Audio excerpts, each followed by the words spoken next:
Hello everyone, welcome to Diksha nursing academy. तो आज हम अपना नेक्स्ट टॉपिक करने वाले हैं। नेक्स्ट तो नहीं, हम जो अपना वाइटल साइंस का जो टॉपिक है फंडामेंटल के अंदर, वही हम कंटिन्यू करने जा रहे हैं। फंडामेंटल में हम वाइटल साइंस में हमने जो टेम्परेचर पार्ट कवर कर लिया और उसके साथ पल्स। ठीक है, अभी हमने रेस्पिरेशन का जो पार्ट है वो कवर करना है। ठीक है, तो रेस्पिरेशन में सबसे पहले रेस्पिरेशन होता क्या है, उसके बाद इसके जो भी इससे रिलेटेड जितने भी एबनॉर्मलिटीज़ हैं वो हम डिस्कस करेंगे, जो भी पॉइंट्स बनते हैं वो डिस्कस करेंगे। तो रेस्पिरेशन क्या होता है? रेस्पिरेशन एक तरह का, अगर हम सिंपल लैंग्वेज में बोले, एक तरह का प्रोसेस है तो जिसके अंदर हम क्या करते हैं, इनहेलेशन ऑफ O2, ऑक्सीजन का तो हम इनहेलेशन करते हैं, और एक्सहेलेशन ऑफ CO2, और CO2 को हम बाहर एक्सहेल करते हैं, बाहर छोड़ते हैं। ठीक है, तो ऑक्सीजन को हम अंदर लेते हैं, इनहेल करते हैं, और CO2 को हम एक्सहेल करते हैं, बाहर की तरफ फेंकते हैं। ठीक है, बाहर की तरफ एक्सहेल करते हैं, तो इसी को हम क्या बोलते हैं, रेस्पिरेशन। ठीक है, अब तो रेस्पिरेशन दो तरह की होती है, एक होती है हमारी इंटरनल जो रेस्पिरेशन, और एक होती है एक्सटर्नल रेस्पिरेशन। ठीक है, तो दो तरह की रेस्पिरेशन की बात कर ले, एक होती है हमारी इंटरनल और एक होती है एक्सटर्नल रेस्पिरेशन। ठीक है, जो एक्सटर्नल रेस्पिरेशन होती है हमारी, एक्सटर्नल रेस्पिरेशन, ये यहाँ पे क्या है, जो exchange of gases between the alveoli and blood. ठीक है, मीन्स जो ब्लड और जो एल्विलाई के बीच में जो एक्सचेंज होता है गैसेस का, उसको हम बोलते हैं एक्सटर्नल रेस्पिरेशन। ठीक है, गैसेस कौन से, O2 और CO2। तो ऑक्सीजन और CO2 का जो एक्सचेंज होता है कहाँ पे, जो एल्विलाइज के अंदर, लंग्स के अंदर, और between the lungs and between the blood. ठीक है, वो हमारा एक्सटर्नल रेस्पिरेशन कहलाता है। इसी तरह से इंटरनल जो रेस्पिरेशन है, ठीक है, इंटरनल रेस्पिरेशन क्या होता है कि exchange of gas between the blood and tissue. ठीक है, ब्लड के अंदर और जो टिश्यू के अंदर जो एक्सचेंज होता है गैसेस का, उसको हम बोलते हैं इंटरनल रेस्पिरेशन। ठीक है, अब एक्सटर्नल रेस्पिरेशन में से जो ब्लड क्या है, ऑक्सीजनेटेड ब्लड लेके आ रहा है लंग्स में, क्या जब एक्सचेंज हुआ था तो ब्लड में क्या है, ब्लड के अंदर क्या आ गया, ऑक्सीजनेटेड जो ब्लड बन चुका है। ठीक है, वो ऑक्सीजनेटेड ब्लड फिर टिश्यू के पास जाके, टिश्यू तक जाके फिर वहाँ पे कौन सा स्टार्ट हो जाता है, इंटरनल रेस्पिरेशन स्टार्ट हो जाती है। वहाँ पे जो ऑक्सीजनेटेड ब्लड है वो कहाँ पे चला जाएगा, टिश्यू के अंदर चला जाएगा। ठीक है, मीन्स ऑक्सीजन टिश्यू के अंदर चल जाएगी, और CO2 का फिर वहाँ से ब्लड के थ्रू ही वापस चले जाते हैं। ठीक है, इस तरह से जो है इंटरनल एक्सटर्नल रेस्पिरेशन होता है। ठीक है, डिटेल में जो प्रोसेस है वो हम यहाँ पे स्टडी नहीं करेंगे, बस आपको जो एक्सचेंज है वो किसके किसके बीच में होता है वो पता होना चाहिए। रेस्पिरेशन की बात होगी। नेक्स्ट जो करैक्टरिस्टिक्स है, मीन्स जो अडल्ट में कितनी रेस्पिरेशन होती है, ठीक है, जो लिमिट्स हैं वो हम बात कर लेते हैं। सबसे पहले इन्फेंट में, ठीक है, इन्फेंट की बात करें तो हमारी जो नॉर्मल रेस्पिरेशन मानते हैं वो 35, और रेंज की बात करें तो 30 to 60 ब्रेथ्स पर मिनट। 30 to 60 ब्रेथ्स पर मिनट इन्फेंट में होती है। और अगर हम एडल्ट की बात करें, ठीक है, एडल्ट में कितनी बताई थी पहले, 16। ठीक है, और रेंज 12 to 20 ब्रेथ्स पर मिनट। ठीक है, और ओल्ड एज में बात करें, ओल्ड एज में जो रेंज है वो होती है 10 to 24 ब्रेथ्स पर मिनट। ठीक है, ये जो चीज़ें हैं आपको याद होनी चाहिए। जो नॉर्मल जो रेंज है वो हमने बात कर ली हर एक एज ग्रुप के अंदर की। अब जो हम इसमें जो एबनॉर्मलिटीज़ हैं वो देख लेते हैं। जैसे अगर हमारी जो ब्रेथ्स हैं वो किससे ज़्यादा हो जाए, ठीक है, जैसे अगर 10 ब्रेथ्स पर मिनट से ज़्यादा, अगर जो रेस्पिरेशन है, रेस्पिरेशन रेट वो 10 ब्रेथ पर मिनट से कम है, लेस देन 10 ब्रेथ्स पर मिनट, तो इसको हम बोलते हैं ब्रैडीपनिया। ठीक है, ब्रैडीपनिया। और अगर 24 ब्रेथ से ज़्यादा है, ब्रेथ पर मिनट, अगर रेस्पिरेशन जो रेट है, रेस्पिरेशन जो पर मिनट 24 ब्रेथ पर मिनट से ज़्यादा है, तो हम उसको बोलते हैं टैकीपनिया। टैकीपनिया। ठीक है, ब्रीदिंग के लिए या रेस्पिरेशन के लिए हम ये जो है NOEA वर्ड यूज़ करते हैं, NOEA। और ब्रेडी के लिए हम अगर चीज़ कोई लेस है, ठीक है, यहाँ पे रेस्पिरेशन की बात हो रही है तो यहाँ पे लेस देन 10 मिनट तो ब्रेडी यूज़ करते हैं, और अगर मोर देन की बात हो रही है, मोर देन 24 मिनट्स, तो हम टैकी वर्ड यूज़ करते हैं। ठीक है, ये कहीं पे भी आप इसको देख सकते हैं, यही चीज़ मिलेगी आपको। तो ब्रैडीपनिया और टेकीपनिया, टेकीपनिया को हम पोलिपनिया भी कहते हैं, ठीक है, पोलिपनिया भी इसको कह सकते हैं, ठीक है। टेकीपनिया की बात हो गई, तो इसके साथ हम एक वर्ड और ले लेते हैं, वो है हमारा हाइपरएपनिया, हाइपरएपनिया, ठीक है। हाइपरएपनिया क्या होता है कि हाइपर मीन्स ज़्यादा, ठीक है, तो यहाँ पे जो डीप रेस्पिरेशन देखने को मिलता है, ठीक है, डीप रेस्पिरेशन, ठीक है, जब डीप रेस्पिरेशन होती है तो हम वहाँ पे जो कंडीशन है वो क्या हो जाती है, हाइपर एपनिया, ठीक है।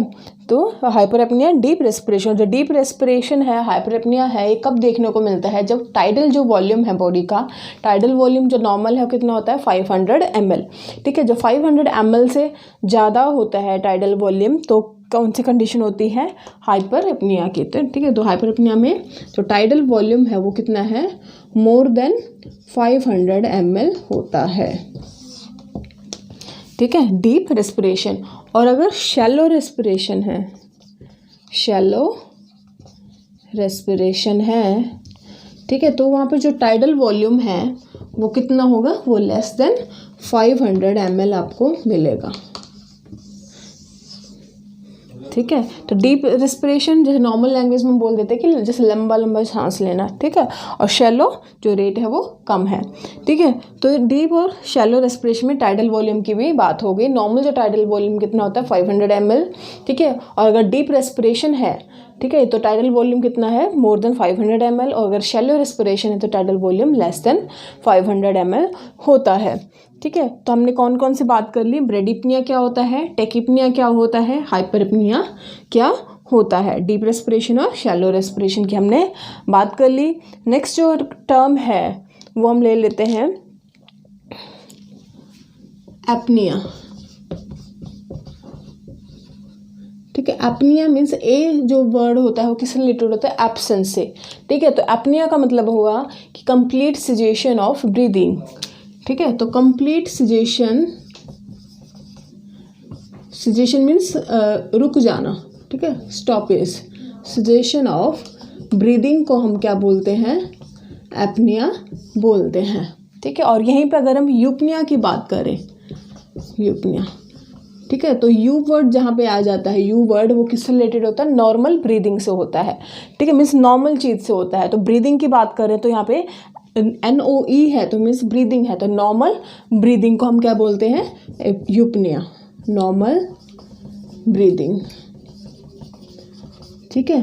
तो apnoea complete cessation, यूपनिया normal breathing, और अगर हम डिस्निया बोल दें, ठीक है, डिस्निया, तो डिस्निया जो डिस वर्ड किससे रिलेटेड होता है, डिफ़िकल्टी, ठीक है। तो डिस्निया का मतलब क्या हो गया, difficulty in breathing, difficulty in breathing, या फिर जो लेबर्ड ब्रीदिंग मीन्स उसको जो पर्सन को बहुत जोर लगा के सांस लेना पड़ रहा है, ठीक है, लेबर्ड ब्रीदिंग या फिर डिफ़िकल्टी इन ब्रीदिंग को हम क्या बोलते हैं, डिस्निया, ठीक है। तो ये तीनों चीज़ें आप एक साथ याद कर लिए, apnoea means complete cessation, eupnoea means normal breathing, और dyspnoea means difficulty in breathing, ठीक है। तो इतनी टर्म्स आपको क्लियर हो गई होंगी। नेक्स्ट जो टर्म है वो हम ले लेते हैं, ठीक है, जैसे अगर हमने इधर डीप रेस्पिरेशन की बात की थी, ठीक है, तो डीप रेस्पिरेशन से रिलेटेड एक टर्म और देखते हैं हम यहाँ पे, जैसे हाइपोवेंटिलेशन और हाइपर वेंटिलेशन, ठीक है, इसको मैं यहाँ से रब कर रही हूँ, हाइपोवेंटिलेशन और हाइपर और हाइपोवेंटिलेशन,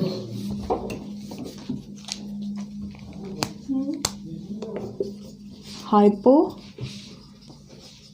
वेंटिलेशन और हाइपर वेंटिलेशन, ठीक है। रेस्पिरेशन में सिर्फ जो टर्म्स है वही इंपॉर्टेंट है, वो आपको पता होना चाहिए कि कौन से टर्म्स को हम क्या बोलते हैं। हाइपोवेंटिलेशन में क्या होता है, under expansion of lungs by shallow breathing, ठीक है, बाय शैलो ब्रीदिंग, ठीक है, मीन्स जो है शैलो ब्रीदिंग है उसकी वजह से जो एक्सपेंशन है लंग्स का वो अच्छे से नहीं हो रहा, ठीक है, उसको हम क्या बोलते हैं, हाइपो वेंटिलेशन। एक होता है हाइपर वेंटिलेशन जिसमें क्या होगा, ओवर एक्सपेंशन देखने को मिलता है, ओवर एक्सपेंशन ऑफ लंग्स, ठीक है। अब ये किस लिए होगा, बाय डीप ब्रीदिंग, ठीक है, यहाँ पे क्या होगी, डीप ब्रीदिंग होगी, उसकी वजह से क्या है, हाइपर वेंटिलेशन होता है, ठीक है। तो ये भी हमने शैलो और डीप ब्रीदिंग से रिलेटेड दो टर्म्स देख ली, हाइपो वेंटिलेशन और हाइपर वेंटिलेशन, ठीक है। एक और टर्म है हाइपोक्सिया, हाइपोक्सिया, हाइपोक्सिया क्या होता है, lack of oxygen in tissue, lack of oxygen in tissue, तो हम क्या बोलते हैं, हाइपोक्सिया और हाइपोक्सीमिया बोल दिया हमने, हाइपोक्सीमिया, XEMIA वर्ड बोल दिया, XEMIA, तो ये जो एक्सीमिया वर्ड होता है ये ब्लड से रिलेटेड होता है, तो lack of oxygen in blood, इसको हम क्या बोलते हैं, हाइपोक्सीमिया, ठीक है। तो जो टर्म्स थी वो हमने लगभग बात कर ली है, ठीक है। इसके अलावा अगर कुछ हमें याद आता है तो हम बाद में डिस्कस करते हैं। अब जो मेन जो डिफ़िकल्टीज़ है, मीन्स जो रेस्पिरेशन की जो एबनॉर्मलिटीज़ हैं उनकी बात कर लेते हैं, जो एग्ज़ाम पॉइंट ऑफ व्यू से भी इम्पोर्टेंट है, ठीक है। ये जो टर्म्स थी ये बेसिक हैं, ये सबको पता होनी चाहिए। नेक्स्ट जो टर्म्स हम बात कर रहे हैं वो हम बात कर लेते हैं चिन स्ट्रोक रेस्पिरेशन, ठीक है। चिन स्ट्रोक रेस्पिरेशन अब किसको बोलते हैं,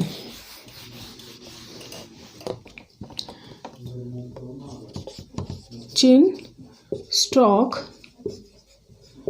रेस्पिरेशन, ठीक है। चिन स्ट्रोक रेस्पिरेशन का जो अदर नेम है इसको हम पीरियोडिक रेस्पिरेशन भी बोलते हैं, पीरियोडिक रेस्पिरेशन, या फिर इंटरमिटेंट रेस्पिरेशन भी बोलते हैं, ठीक है। इंटरमिटेंट पीरियोडिक क्यों बोलते हैं वो भी आप इसको हम पढ़ेंगे क्या होता है, तब आपको समझ में आ जाएगा, ठीक है। चिन स्ट्रोक रेस्पिरेशन में क्या होता है कि very deep to very shallow respiration, ठीक है, followed by cyclic means apnea, ठीक है, फॉलोड बाय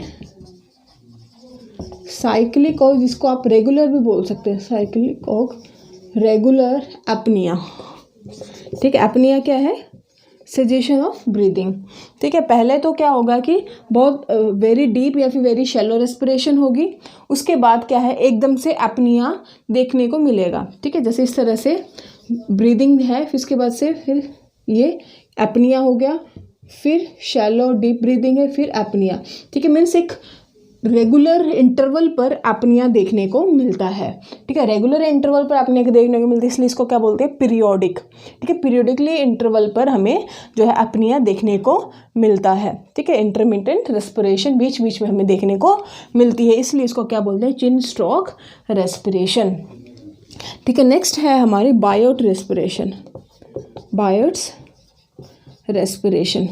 बायोट्स रेस्पिरेशन में क्या होता है, सेम जैसे यहाँ पे 2 से लेके 3 रेस्पिरेशन होंगी, 2 to 3 रेस्पिरेशन होंगी, और फॉलोड बाय उसके बाद, ठीक है, 2 to 3 शैलो रेस्पिरेशन होगी, ठीक है। यहाँ पे शैलो रेस्पिरेशन होगी और उसके बाद फॉलोड बाय इरेगुलर एपनिया, ठीक है, इरेगुलर एपिसोड्स ऑफ एपनिया, ठीक है। मीन्स यहाँ पे जो एपनिया की कंडीशन देखने को मिलेगी वो क्या है, इरेगुलर इंटरवल पे है, मीन्स कभी भी बीच में एपनिया आ सकता है, ठीक है। शैलो रेस्पिरेशन आ रही है, एपनिया की कंडीशन आई, ठीक है, थोड़ी देर में फिर शैलो शैलो शैलो चलती रही और फिर बहुत टाइम के बाद एपनिया, ठीक है। तो जो रेगुलरिटी है वो फिक्स नहीं है, इरेगुलर जो है एपनिया देखने को मिलता है। बट जो चिन स्ट्रोक में क्या है डिफरेंस दोनों में, कि यहाँ पे क्या है, रेगुलर एपनिया देखने को मिलता है, ठीक है। तो मेन डिफरेंस आपको यहीं पे याद करना है, ठीक है। चिन स्ट्रोक में वेरी डीप से वेरी शैलो रेस्पिरेशन हो सकती है, बट मेन क्या है, रेगुलर एपनिया, और इधर 2 से 3 शैलो रेस्पिरेशन के बाद एक इरेगुलर एपनिया देखने को मिलता है, किसमें, बायोट्स रेस्पिरेशन, ठीक है। एक और होता है कुस्मॉल रेस्पिरेशन, ठीक है। ये सारे इंपॉर्टेंट हैं, डायरेक्ट क्वेश्चन यहाँ से आ सकता है। ठीक है, नेक्स्ट है हमारा स्मॉल रेस्पिरेशन। ठीक है, इसमें क्या होता है, रेगुलर होती है ये रेस्पिरेशन। ठीक है, रेगुलर है, बट जो रेट है, rate increase rate and depth of respiration, जो रेट है और जो डेप्थ ऑफ रेस्पिरेशन है वो ज़्यादा देखने को मिलता है। ठीक है, वो हमारा क्या है, स्मॉल रेस्पिरेशन। तो इसमें जो मेन इंपॉर्टेंट चीज़ें हैं, तीनों ही इंपॉर्टेंट हैं, चिन स्ट्रोक भी है, बायर्ड्स भी और कुस्मोल में बस क्या है, रेगुलर होती है, बट जो रेट है उसकी और जो डेप्थ होती है रेस्पिरेशन की वो ज़्यादा देखने को मिलती है। ठीक है, एक लास्ट एक और कंडीशन है हमारी, वो है हमारी पैराडॉक्सिकल रेस्पिरेशन। पैराडॉक्सिकल जो रेस्पिरेशन है, ठीक है, ये किस में मिलता है, जो ब्लंट जो इंजरी होती है, ठीक है, ब्लंट इंजरी या फिर जहाँ फ्लेल चेस्ट होती है। ठीक है, तो फ्लेल चेस्ट के उस वहाँ पे कौन सी रेस्पिरेशन देखने को मिलती है, पैराडॉक्सिकल रेस्पिरेशन का मतलब क्या होता है कि जैसे नॉर्मल जब ब्रीदिंग करते हैं हम, ठीक है, नॉर्मल ब्रीदिंग में हमारा क्या होता है कि जो चेस्ट है वो कहाँ है, बाहर की तरफ आती है, आउटवर्ड की तरफ आती है, और जो डायफ्राम है वो नीचे की तरफ जाता है, डाउनवर्ड जाता है नॉर्मल ब्रीदिंग के अंदर। बट यहाँ पे जो पैराडॉक्सिकल रेस्पिरेशन में क्या होता है, जो चेस्ट है वो इनवर्ड अंदर की तरफ जाती है, और जो डायफ्राम है वो ऊपर की तरफ आता है, अपवर्ड। ठीक है, तो ये हमारी कहाँ, तो चेस्ट कैसी होती है, फ्लेल चेस्ट यहाँ पे बोलते हैं। ठीक है, जहाँ पे ब्लंट इंजरी होती है वहाँ पे ये चीज़ देखने को मिलती है, पैराडॉक्सिकल रेस्पिरेशन। तो मेन हमारी जो है एबनॉर्मलिटीज़ वो यहीं से थी, कौन कौन सी, चिन स्ट्रोक, बायर्ड्स, स्मॉल और पैराडॉक्सिकल रेस्पिरेशन। ठीक है, बाकी जो टर्म्स थी वो हमने देख लिया। इसके बाद हमारे जो एबनॉर्मल जो साउंड से रिलेटेड जो चीज़ें हैं वो हम देख लेते हैं कि कौन कौन सी एबनॉर्मल साउंड्स देखने को मिलती हैं रेस्पिरेशन के अंदर। ठीक है, तो सबसे पहले जो साउंड है वो है हमारी, अब हम क्या कर रहे हैं, एबनॉर्मल साउंड्स। ठीक है, तो सबसे पहले जो हमारी आती है वो है वीजिंग। ठीक है, वीजिंग से पहले एक स्ट्राइडर ले लेते हैं, स्ट्राइडर। ठीक है, उसके बाद हम वीजिंग देखते हैं। ठीक है, उसके बाद हम ले लेते हैं हमारी रोंकाई, फिर है एक रेल। ठीक है, तो 4 एबनॉर्मल साउंड्स देखने को मिलती हैं। ठीक है, सबसे पहले हमारा स्ट्राइडर में क्या होता है कि जो एक हार्श साउंड, ठीक है, हार्श साउंड्स देखने को मिलती है, और ये हार्श साउंड किसकी वजह से होती है, due to the upper airway obstruction. ठीक है, अपर जो एयरवे ऑब्स्ट्रक्शन की वजह से एक श्रिल, ठीक है, जैसे बोलते हैं ना चिल्लाती हुई, ठीक है, बहुत एक श्रिल तरह की आवाज़, एक हार्श जो आवाज़ है, जो जैसे हार्श होते हैं जब पसंद नहीं आते, ठीक है, गड़गड़ वाली। ठीक है, तो उस तरह की जो है हमें यहाँ पे साउंड देखने को मिलती है स्ट्राइडर में। ठीक है, और ये किस में, कौन सी कंडीशन में होता है, मेनली लेरेंजाइटिस। ठीक है, किस में होता है, लेरेंजाइटिस में। ठीक है, तो हार्श साउंड्स यहाँ पे प्रेजेंट होता है due to the upper airway obstruction. Next हमारी वीजिंग इसके अपोजिट होती है। यहाँ पे तो साउंड कैसी, हार्श है, और इधर क्या है, विस्लिंग साउंड। ठीक है, विस्लिंग साउंड, या फिर हम बोल सकते हैं विस्लिंग म्यूजिकल साउंड। ठीक है, म्यूजिकल साउंड देखने को मिलती है यहाँ पे, अपर एयरवे ऑब्स्ट्रक्शन था और यहाँ पे लोअर एयरवे ऑब्स्ट्रक्शन होता है। ठीक है, वीजिंग किसमें, विस्लिंग और म्यूजिकल साउंड किसकी वजह से, अपर एयरवे ऑब्स्ट्रक्शन। ठीक है, तो किस कंडीशन में देखने को मिलता है, अस्थमा। ठीक है, तो अस्थमा की कंडीशन में है जो है वीजिंग साउंड देखने को मिलती है। ठीक है, नेक्स्ट है हमारा रोंकाई। ठीक है, रोंकाई में क्या होता है, एक तरह के हमें जो यहाँ पे एक चीज़ कंडीशन और है, वीजिंग में जो हाई पिच साउंड होती है। ठीक है, यहाँ पे क्या है, हाई पिच साउंड होती है, और रोंकाई में क्या होता है, लो पिच साउंड होते हैं। ठीक है, लो पिच साउंड देखने को मिलती है, और किसमें, निमोनिया में। ठीक है, तो रोंकाई हमें कहाँ मिलती है, निमोनिया में देखने को मिलती है। लास्ट हमारा रेल RAHL या फिर RALE। रेल का मतलब क्या होता है, बबलिंग साउंड देखने को मिलती है। ठीक है, बबलिंग साउंड क्यों, ड्यू टू दी जो म्यूकस होता है वो जम जाता है। ठीक है, तो म्यूकस के जमने के कारण एक बबलिंग साउंड सुनाई देती है।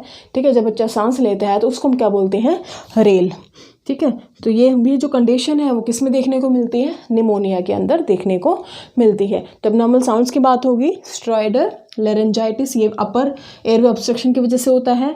विजिंग, विस्लिंग म्यूजिकल साउंड, ये हार्श है, म्यूजिकल है, ये लोअर एयरवे ऑब्स्ट्रक्शन की वजह से है। अस्थमा में होता है।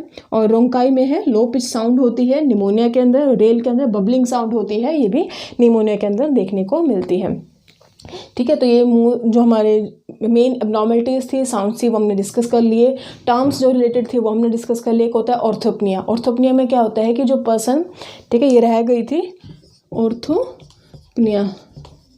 ठीक है। ऑर्थोपनिया में क्या होता है कि जो पर्सन है सिर्फ सिटिंग पोजीशन में या फिर जो अपराइट पोजीशन, ठीक है, या फिर खड़े स्टैंडिंग पोजीशन में या फिर सिटिंग पोजीशन में ही ब्रीथ कर पाता है। ठीक है। उसको अगर लेट के ब्रीदिंग करता है तो उसको डिफ़िकल्टी होती है, सिर्फ सिटिंग पोजीशन में वो ब्रीदिंग कर पाता है। इसको क्या बोलते हैं, ऑर्थोपनिया। ठीक है। तो एक और ठीक है, बाकी जो टर्म्स हैं वो आगे बाद में देख लेंगे। तो रेस्पिरेशन हमारा यहीं पे ख़त्म होता है टॉपिक। ठीक है, इतना ही था रिलेटेड। जो भी टर्म्स थी, एब्नॉर्मलिटीज़ थी, वो हमने डिस्कस कर ली। फिर भी कुछ रह जाता है, आप मुझे कमेंट कर बता सकते हैं। कुछ डाउट है तो वो भी आप मुझे कमेंट करके बता सकते हैं। ठीक है। तो आज की क्लास को हम यहीं पे स्टॉप करते हैं। Thank you so much.